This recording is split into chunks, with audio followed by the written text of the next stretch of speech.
Hello and welcome back once again to Movie Reviews. So, making another multi-movie day, of course. Didn't get around to seeing anything last week, otherwise this would probably be a single or double movie day. But, since I missed last week, I'm doing at least 3 today, maybe 4. Have to see how tired I am, because I've been up all night. So, the first movie I saw today, it's been out for a while. You guys probably don't care anymore, because it'll probably be out on DVD in another week or two, but the theater brought it back, so since I hadn't got a chance to see it, I watched it anyway, and that is How to Train Your Dragon Part 2. Now, when I first heard this movie was coming out, it kind of confused me, because I remember they did do a second Dragons movie, but it was, I think it was a straight-to-DVD movie, and I think it had a couple different parts to it, maybe 2 or 3 parts. I don't remember what it was called. It was just like Dragons and then a subtitle. So this is the actual How to Train Your Dragons 2, which they really didn't do much training of the dragons, so I don't know why this one got the sequel title where the other one didn't. But yeah. So what did I think of the movie? It could have got to the point a little bit faster. Other than that, it was a good movie. I liked it. It's been a while since I saw the first one, but I liked it probably just about as much as the first one. I probably liked the first one a little bit more because they did a lot of the same, like, story building stuff, but in the first one it made sense because he was training the dragon, and this one is just like, they're telling you all these different aspects of a story, and they just spend way too much time on one spot before moving to the next. So again, pacing issues. I honestly don't remember him losing his leg in the first one. I mean, I kind of do, but not really. If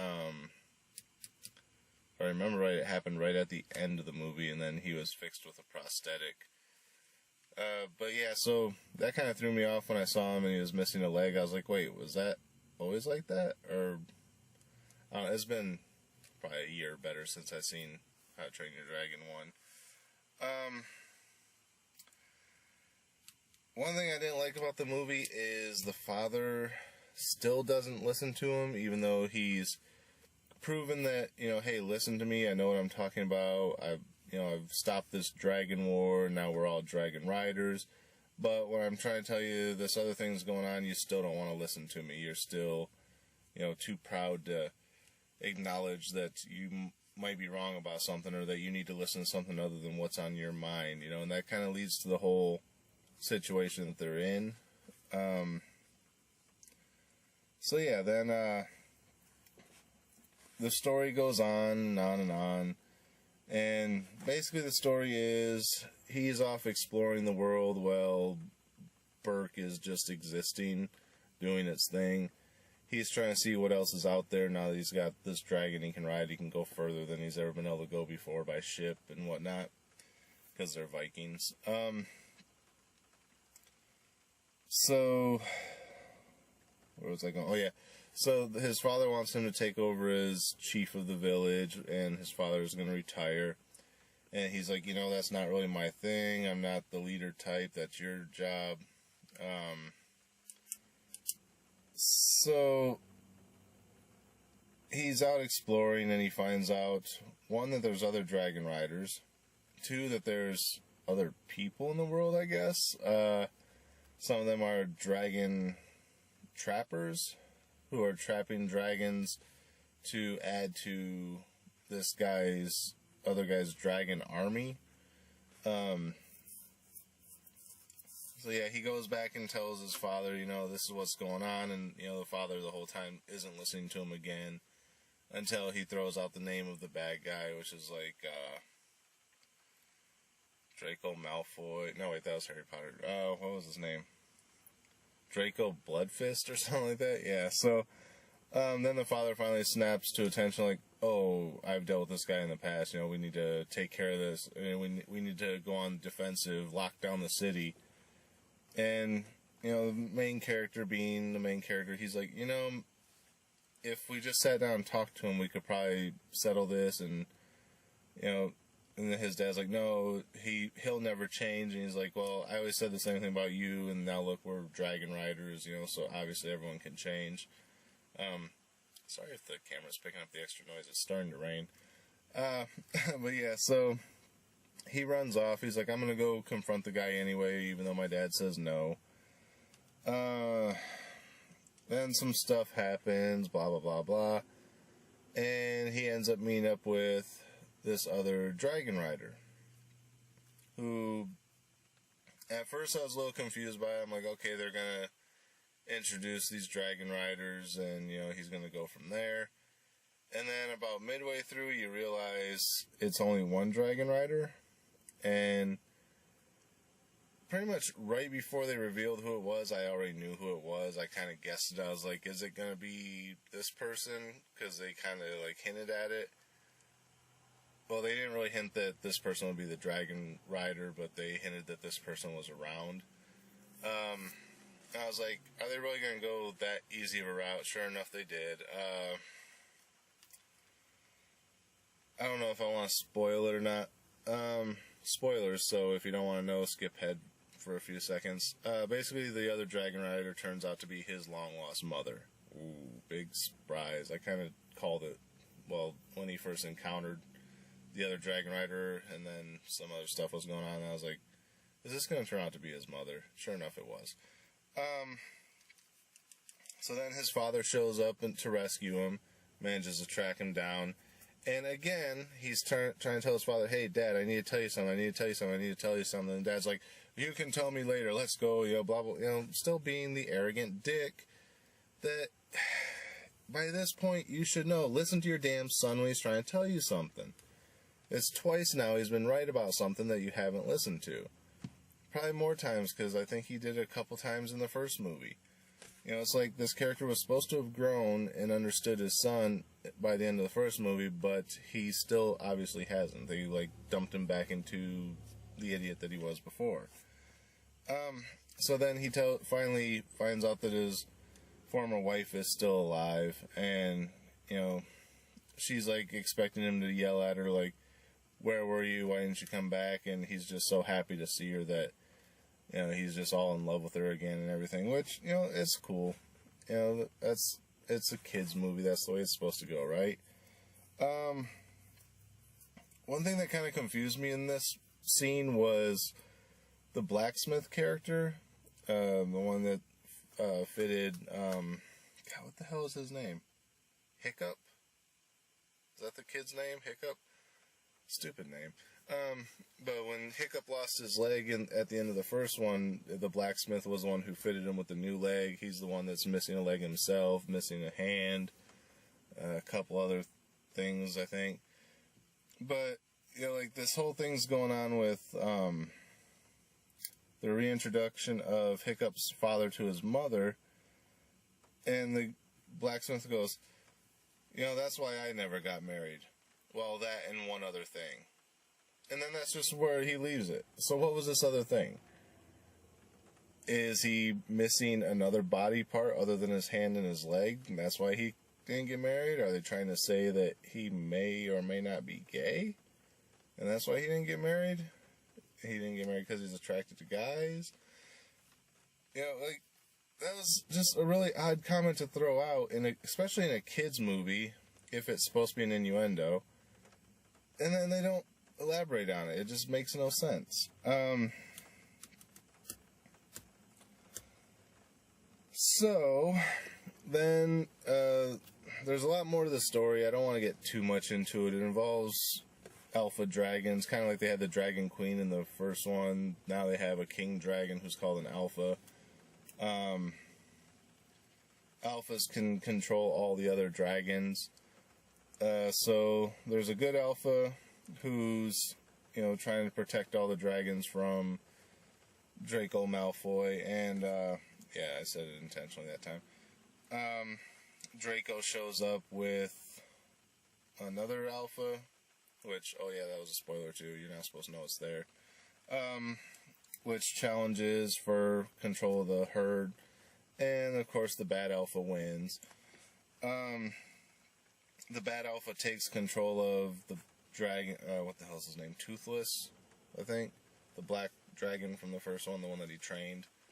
And, Hiccup's trying to talk him down like, hey, don't worry, I'm your friend. And right as Toothless is about to shoot Hiccup with a... God, this sounds dumb.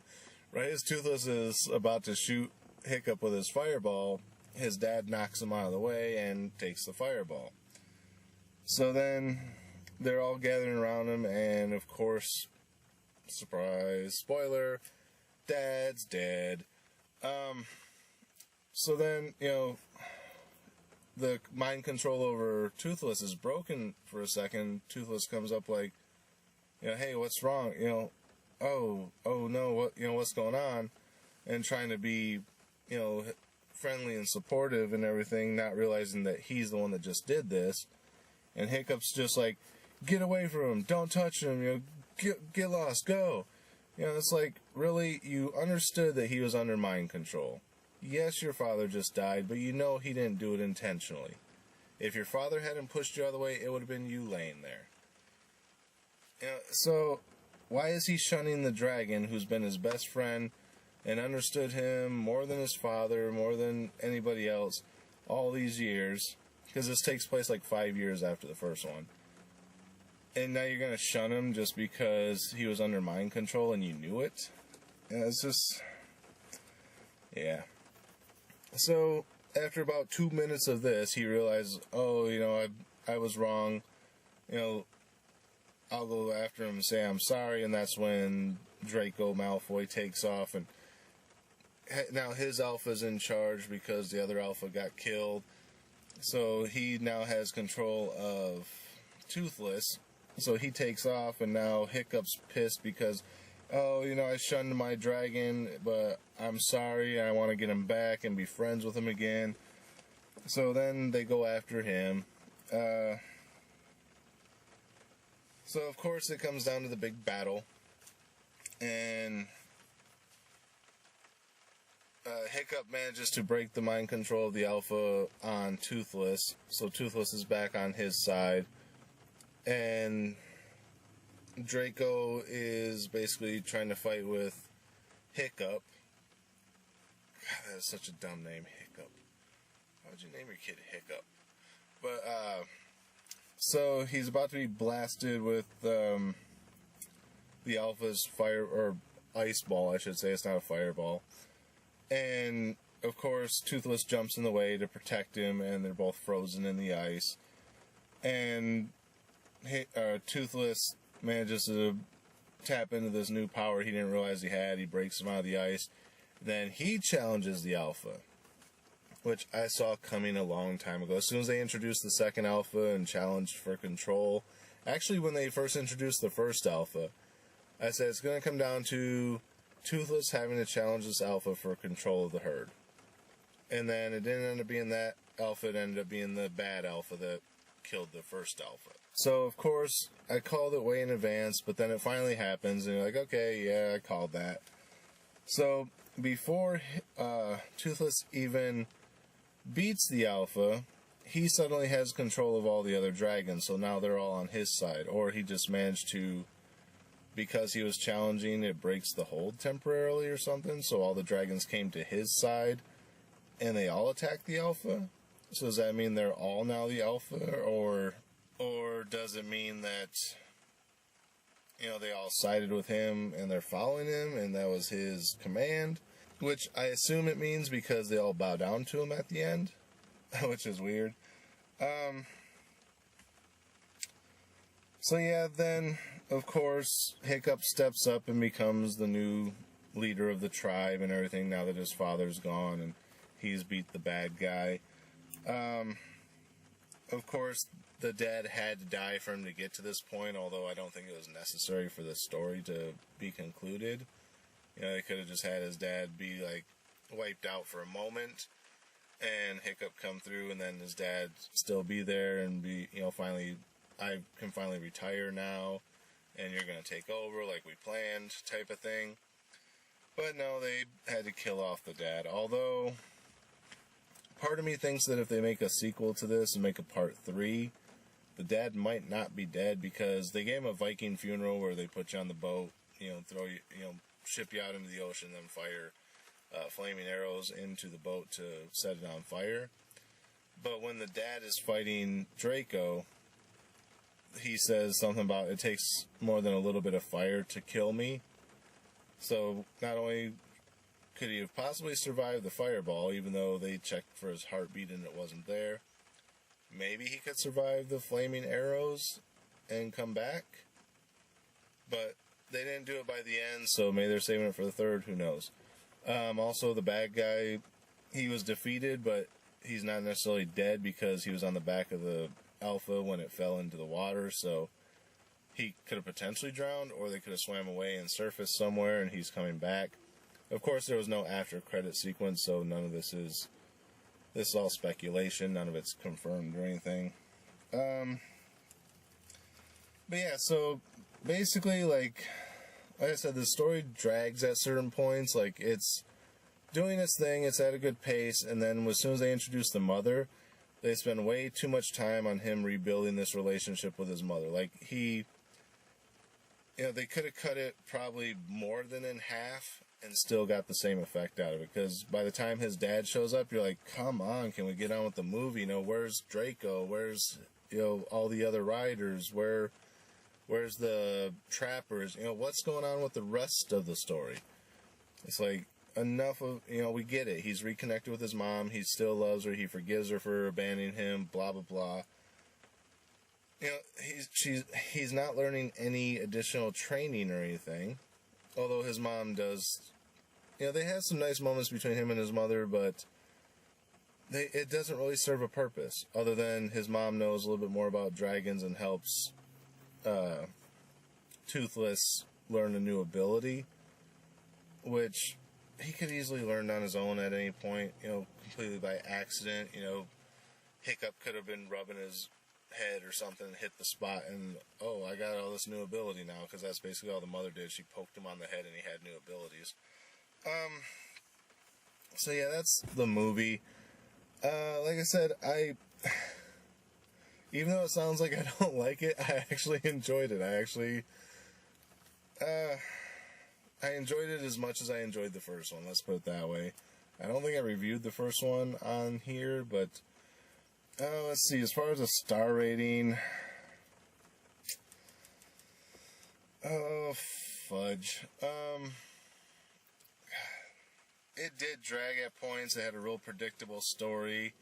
A lot of things were telegraphed where you could figure them out early, but at the same time, it's a kid's movie, so you gotta give it some credit for that. I want to say a 2.5 just because of how much the story dragged with the mother sequence, but really, it wasn't that bad about the time that you were getting tired of it. It went on for a few more minutes, but that's when the dad showed up. So then it was still going on with the mother, but now you had the mother-father relationship. So, as much as I want to say a 2.5, I don't want to rate it that low because it doesn't deserve it. So I'm going to say a 3, but again, it's one of the low-end 3s. It's a middle-of-the-road movie. If you like the first one, you'll like this one. It's not a bad sit if you like kids' movies, or if you like I said, if you like the first one.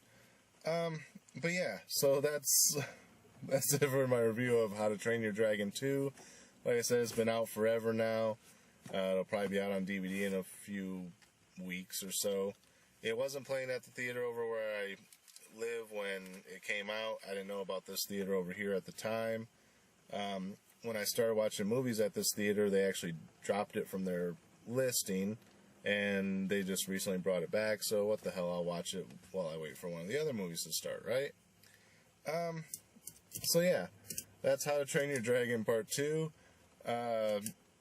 Next up is, I got a choice between the other movies I'm going to watch today. All have the same start times, so I can go to one or the other, and then come out of it and go from one to the other. So, yeah. Not sure which one I'm going to go to next, but I'm going to go see one of a couple movies, but I don't want to spoil it, so tune in next time to find out which one I went to see. Probably tomorrow or the next day when the video goes up. So yeah, until then, as always, thanks for watching, and we'll see you on the next episode of Movie Reviews.